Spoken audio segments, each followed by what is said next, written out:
السلام عليكم ورحمة الله وبركاته أصحابتي وقاليا وأنا بن سلامي معلم ونكسن محب جدا waxyaabaha ay dumarku isku qurxiyaan waxyaabaha ay dumarku isku qurxiyaan dhan waa ka halkaan la isugu keenay haday shaambo tahay iyo haday catar tahay iyo haday barfuun tahay iyo haday madoweysa tahayba ani lama hadlaayo dumarku areebayaasha lama hadlaayo oo guryahooda hataa macnay fiiska hore leen ka xaaqa qashankana sariirta ku celiya balse waxaan la hadlayaa kuwa mar walba nadaafadooda ku dadaala haday tahay jismiyan haday tahay nadaafada guriga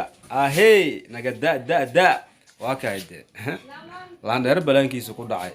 haddaadan awoodin inaad wax iibsan karin yani haddaadan awoodin inaad wax ka iibsato meeshaan waxna aad ka jeclaatay noo qooto noo deyn laakiin maasha Allah kusoo qor commentiga intaan in ka badan inuu ilaahayna siiyo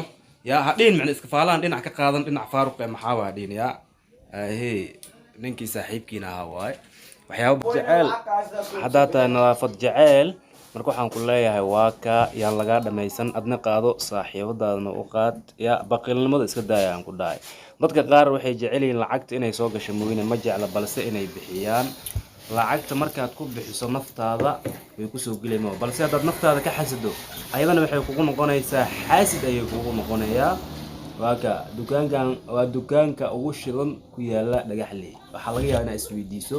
dukaanka ugu shidan uu leeyahay maxaa waay guldar dukaankan ma shidan dukaankan qalbigu ku shidan yahay habeen walba waxaan ku riyoodaa anoo soo buuxi saan isoo buuxi inta saaran haddaan kuu sheego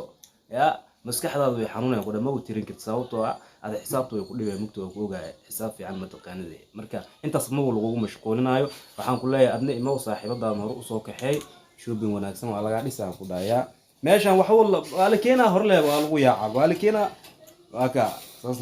filter naga daa kula wajiga caadi isku soo duub war ana isku kalsoonaa laan dheer balaankiis ku dhacana kalsoonida lagu sheegay ku horta waxay ka timaadaa qalbiga waaga u jeeda alaaba la isku qurxiyo areebnimada isku joojaada qoto ma jirto deeng ma jirto cash waa googaay kor iyo hoos waa ku urursaa laakiin nadaafada iimaanka barkeeda waa isnadiifiyaan ku dhaaya naga da ninkii weynaa waa ka xishooda